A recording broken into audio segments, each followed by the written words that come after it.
Hello and welcome back to Initial Solution. In this video, I will show you how to see Google Classroom code. So let's get started.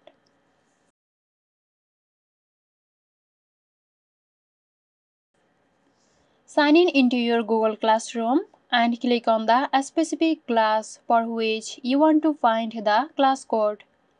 Once you are inside the class, on the left here you can see the code. If you would like to make this bigger, you can click the display button and then click on full screen button. If you click on these three dots, you can copy the class code. So there you go. Hope you found this tutorial helpful. Stay tuned for more helpful tutorials here at Initial Solution.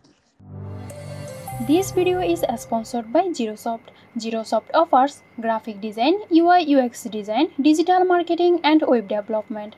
Elevate your brand with Zerosoft today. For more details, check the description box.